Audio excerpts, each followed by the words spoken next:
Je me suis dit, eh bien pourquoi pas prendre un peu de temps et se faire une vidéo pour savoir comment vendre son smartphone et surtout à quel prix le vendre. Parce que oui, je donne toujours des conseils, des astuces pour acheter des smartphones, je vous présente plein de nouveaux produits. Quand on veut acheter un nouveau smartphone, il faut bien se séparer de l'ancien. Ça sert à rien de les collectionner, il pourra avoir une vie après, quelqu'un d'autre pourrait l'avoir. Donc il y a un vrai sens derrière tout ça. Maintenant la question c'est comment vendre son smartphone, par quel canal?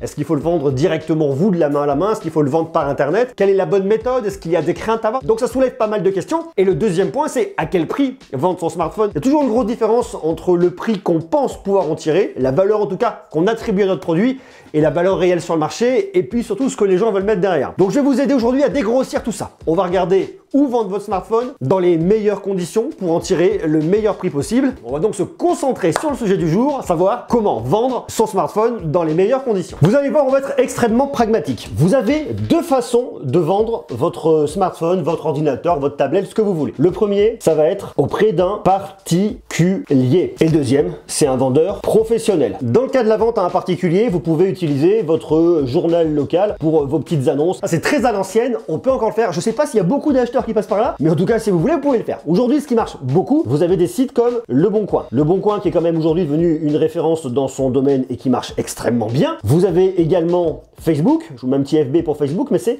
la marketplace. La marketplace, vous avez beaucoup de monde qui vient acheter et vendre. Vous avez également des sites comme eBay, vous pouvez venir vendre vous directement. Enfin, il y a pas mal de possibilités pour venir vendre de particulier à particulier. Tout ça, c'est pas mal, faire vraiment attention parce que vous pouvez rapidement tomber sur des arnaques. Je dis pas que c'est tout le temps le cas parce que bien évidemment, sinon ces sites n'existeraient pas, mais il faut faire extrêmement attention pour savoir comment se faire payer. Ce qu'il faut absolument proscrire et éviter, ce sont les chèques. Les chèques, c'est no way, il n'y a rien de pire pour se faire arnaquer. Ce qu'on peut faire éventuellement, c'est PayPal. Vous êtes sécurisé au niveau des transactions, mais PayPal a aussi ses limites. Je vais vous le détailler dans quelques instants. Il y a également le virement bancaire, sous couvert de faire les vérifications, mais je vais vous le détailler aussi dans quelques instants. Et puis vous avez le Saint Graal, c'est l'espèce. Vous avez l'argent directement dans votre main, vous faites un échange. Et pour ça, il faut effectivement pouvoir se rencontrer avec la personne. Et souvent par internet, il y a des problèmes de distance physique. La première chose que je vous recommanderais, c'est d'aller là où il y a de l'audience, là où il y a du monde. Donc autant dire que le journal local, le petit canard du coin, c'est bien pour avoir des informations. Par contre, pour venir vendre, peut-être dans une tranche d'âge très élevée, pour du smartphone, pour une montre, pour une tablette, pour un ordi, quel que soit le produit, je suis pas sûr que ce soit l'idéal. Il faut aller sur des sites où il y a beaucoup d'audience, Le Bon Coin, Facebook Marketplace, il y a beaucoup de monde, ça marche bien. eBay de la même manière, vous avez beaucoup de monde.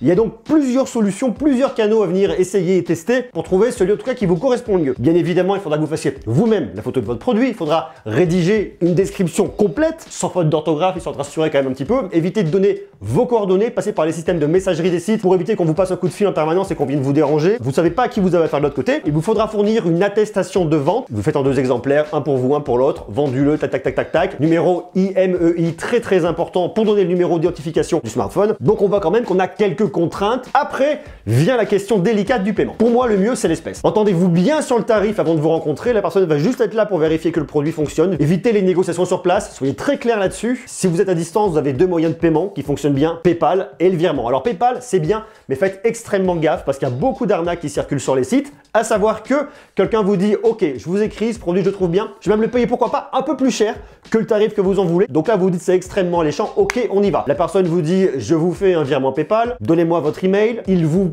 pseudo-fait un virement et vous recevez en tout cas un email avec l'entête de PayPal, le même email que PayPal vous enverrait, vous marquant « Vous avez reçu tel et tel montant qui était crédité sur votre compte. » Vérifiez bien l'email d'envoi et surtout connectez-vous à votre compte PayPal pour voir si l'argent est effectivement crédité ou non.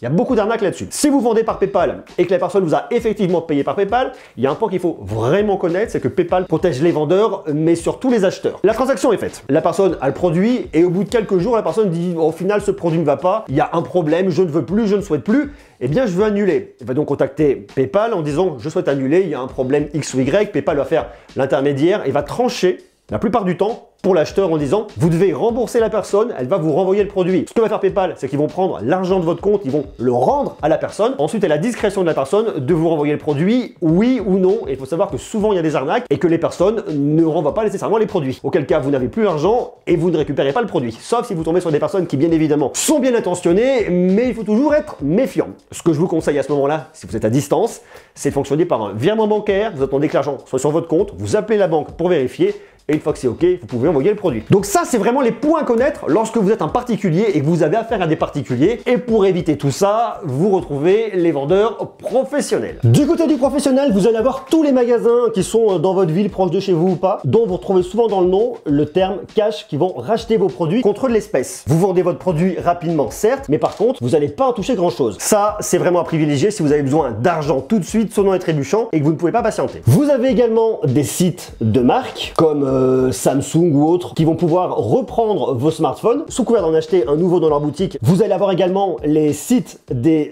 opérateurs, que ce soit Bouygues Télécom, SFR et compagnie. Lorsque vous allez acheter un nouveau smartphone, eh bien, ils vont pouvoir reprendre votre ancien smartphone. Et ce qu'il faut savoir, c'est que bien souvent, lorsque vous allez passer par des sites de marque et par des opérateurs, eh bien, eux, ils passent par des sites qui font du reconditionné. Lorsqu'on vient vendre son smartphone, il y a un point à prendre en considération, un point et un seul, c'est ce qu'on appelle la valeur résiduelle, à savoir quelle est la valeur de votre smartphone à l'instant T. Certaines marques ont une valeur résiduelle très forte, notamment Apple. Ça veut dire que vous allez acheter un smartphone d'Apple, allez, imaginons 1000 €. Eh bien, au bout de 1 an, il lui restera une valeur de peut-être 700 €. Au bout de 2 ans, peut-être 500 €. Là où d'autres marques qui, au bout de 1 an, n'auront plus une valeur résiduelle que de 400 €. Et au bout de 2 ans, de 250 € sur un smartphone qui coûtait à la base également 1000 €. Donc ça, c'est aussi un point à prendre vraiment en considération, et notamment lorsque vous allez acheter un smartphone. On va donc essayer de voir quelle est la valeur résiduelle de votre produit, c'est-à-dire à quel prix vous pouvez le vendre honnêtement, sans que la personne qui l'achète se sente arnaquée et sans que vous soyez lésé pour autant. Voilà comment on va procéder. On va se dire qu'on vend un Samsung Galaxy S10, un smartphone de l'année dernière. Il a un écran qui a quand même plusieurs micro-rayures, pas énormément mais un petit peu. Le dos également quelques rayures. Par contre, il prend extrêmement bien la charge, l'autonomie est plutôt bonne,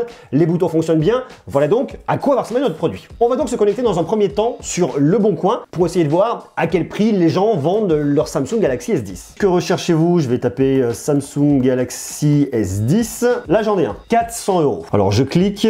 Marque Samsung bleu, très bon état. Ok, très bon état, je sais pas ce que ça veut dire. C'est un 512 Go de stockage. C'est donc un des modèles les plus haut de gamme. On est sur un smartphone qui est sorti il y a 1 an et 4 mois et qui coûtait celui-là, à mon avis, plus de 1000 €. Et voyez, on est à 400 €. Fonctionne parfaitement avec tous ses accessoires, boîte de charge, ok. Bon, jusque-là, tout va bien, vendu par Tiffany. Salut Tiffany. Maintenant, je vais aller sur la marketplace de Facebook, voir ce que ça va dire. Samsung Galaxy S10 de la même manière. Un S10, vous voyez, là j'en ai un ici, à côté de chez moi à Clermont-Ferrand, à 400 €. Samsung Galaxy S10, il y a 128 Go de stockage, donc déjà je suis quand même un peu plus petit. Et là par contre, je le trouve également à 400 € sur une version 128 Go de stockage. Ça, c'est Margot qui le vend. Salut Margot. On sait donc la valeur de revente d'un Samsung Galaxy S10. On va aller voir maintenant ce qu'on va nous proposer Back Market et compagnie pour effectivement réussir à voir quelle est la cote de notre produit, ce qu'on va pouvoir bien en retirer. Je tiens à préciser que cette vidéo n'est pas sponsorisée par personne, par qui que ce soit, c'est juste pour illustrer mon propos. Que souhaitez-vous vendre? Alors je vais vendre un téléphone, la marque c'est Samsung Galaxy S, Galaxy S10. Quelle est sa capacité? On va partir sur le 128. Votre produit est-il débloqué pour tout opérateur?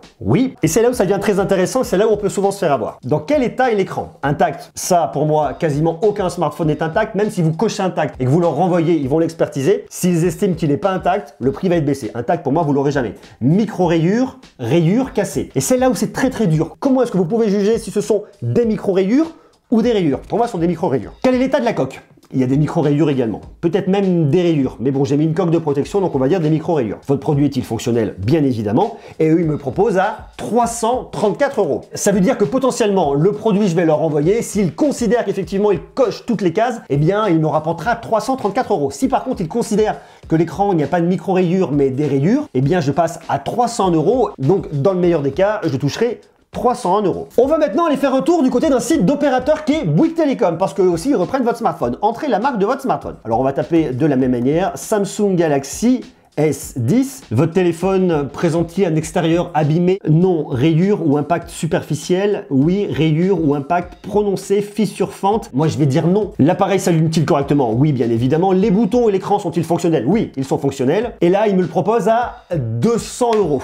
On va aller sur un autre site de vente en reconditionné qui s'appelle Rebuy. Donc on dit toujours Samsung, le Galaxy S10, taille de la mémoire 128 Go de stockage. Votre appareil est-il fonctionnel? Oui, parfaitement. Est-ce que votre appareil est bloqué chez un opérateur? Non, absolument pas. Quel est l'état de la batterie? Très bon état. La batterie a une durée de vie normale. Évaluer l'état de l'écran. Je vais dire qu'il est en bon état. Très bon état, c'est compliqué. Il est en bon état. Une fois de plus, c'est toujours difficile à jauger. Quel est l'état de la face arrière? Je vais dire qu'il est en bon état. Avez-vous le câble de chargement de l'appareil? Oui. Veuillez supprimer tous les comptes associés. Ok, je supprime tous les comptes associés et on me le propose à 309 €. Maintenant, on va regarder quand même à quel tarif on peut le trouver neuf sur Amazon. Je peux le trouver à 579 €, 589 €. Donc il y a deux choses à vraiment retenir là-dessus. La première, c'est si vous voulez le vendre par vous-même, bien évidemment, vous allez gagner plus d'argent. La deuxième, c'est si vous voulez pas vous embêter, vous le vendez à un professionnel, puisque le particulier peut venir râler, il peut y avoir des problèmes, des contre-négociations, vous ne savez jamais à qui vous avez affaire. Donc ça peut être intéressant de vendre à un professionnel puisque vous achetez votre sécurité. Moi, je le verrais vraiment comme ça. Il faut donc trouver le bon acteur qui vous le reprend dans les meilleures conditions, mais une fois de plus, il faut être vraiment honnête lorsque vous remplissez le questionnaire. Dernier point très important et non des moindres, surtout lorsque vous vendez votre smartphone à un particulier, pensez bien à bien le formater, à supprimer tous vos comptes, toutes vos informations personnelles qui sont dans le smartphone au moment où vous allez le vendre. Voilà pour les infos que je peux vous donner pour savoir comment vendre votre smartphone, à quel prix. À vous de me dire maintenant s'il y a des astuces que je n'aurais pas évoquées, vous pouvez me les marquer bien évidemment en bas en commentaire. Sur ce, je donne rendez-vous extrêmement rapidement pour continuer à parler tech et croyez-moi, il y a plein de choses qui arrivent. De l'amour. À très vite. Ciao, ciao.